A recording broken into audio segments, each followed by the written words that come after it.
ইনসাফে লড়াই 24 চ্যানেলের পক্ষ থেকে সবাইকে স্বাগতম।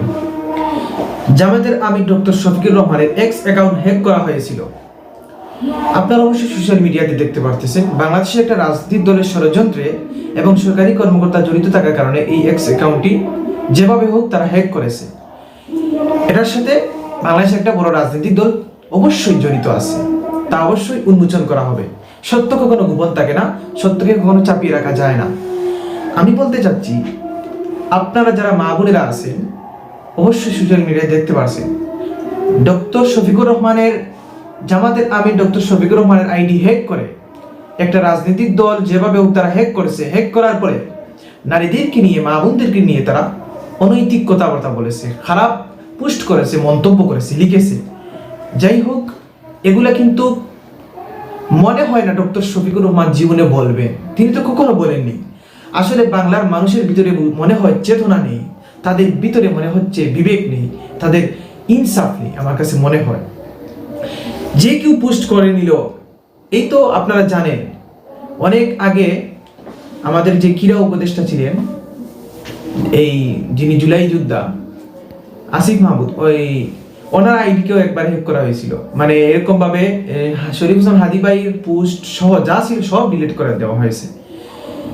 মানে অনেকের এরকম আইডি হ্যাক হয়েছে, সব ধরনের আইডি হ্যাক হয়েছে। এমন কেউ যে বুগান দিতে পারেন নাই তা আমার কাছে মনে হয় না, সবাই কম বেশ বুগান দিতে পড়ছেন।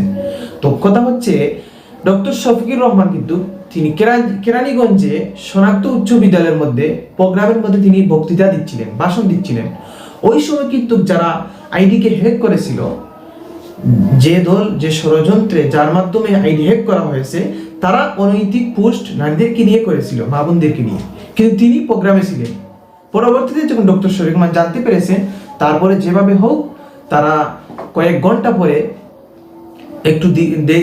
কয়েক ঘন্টা পর তারা আইডি উদ্ধার করতে পেরেছেন। এবং জামাতের অনেক মানুষ মিলে, আমির ডক্টর শফিকুর রহমান সহ অনেক মিলে তারা কি করেছেন, তার মধ্যে জিডি করেছেন, মামলা করেছেন। তো যেভাবে হোক এটা সত্য উন্মোচন হবে ইনশাল্লাহ।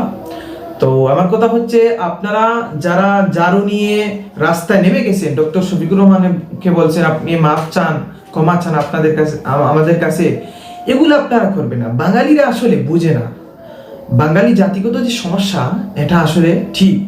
কথা বেশি বলি আমরা, বুঝি কম। আপনারা বোঝার চেষ্টা করুন, সত্য বোঝার চেষ্টা করুন। আপনারা এখনো সময় আছে, সত্য বোঝার চেষ্টা করুন। একটি রাজনৈতিক দল ষড়যন্ত্র করছে জামাতকে অপব্যাখ্যা করে মানুষের সামনে তুলে ধরা। জামাত একটা খারাপ, এই সেই তারা তুলে ধরতেছে, কারণ তারা পথ খুঁজে পাচ্ছে না।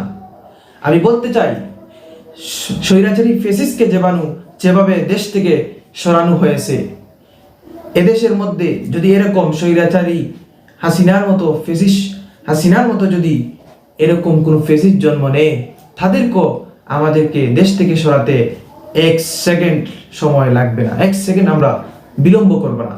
তাই দেশের মধ্যে যারা আছেন, দেশকে ভালোবাসুন, অন্যায়, অত্যাচার, জুলুম থেকে বাঁচার চেষ্টা করুন। অন্যকে নিয়ে আপনারা মন্তব্য করা থেকে বিরত থাকুন।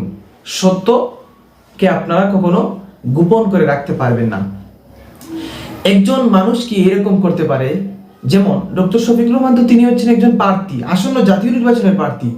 তিনি কিভাবে এরকম পোস্ট করবেন? এটা আপনারা কিভাবে বিশ্বাস করলেন? এটা তো কোনো পাগলও বিশ্বাস করতে পারে না। তিনি একজন আসন্ন জাতীয় নির্বাচনের প্রার্থী, তিনি কি এরকম পোস্ট নারীদেরকে নিয়ে করবেন? তা তো কখনো হতে পারে না। তো আসলে আপনারা বোঝার চেষ্টা করুন, একজন প্রার্থী চাইবে নির্বাচনের আগে কিভাবে সত্য কথা বলা যায়, মানুষের সামনে সত্য কিভাবে উন্মোচন করা যায়, সেটা সে মানুষের সামনে তুলে ধরার চেষ্টা করবে। তাই আমার কথাগুলো আপনারা বোঝার চেষ্টা করবেন। কথার মধ্যে ভুল হলে আপনারা ক্ষমার দৃষ্টিতে থাকবেন। আশা করি সবাই কথাগুলো বুঝতে পারছেন। আসসালামু আলাইকুম।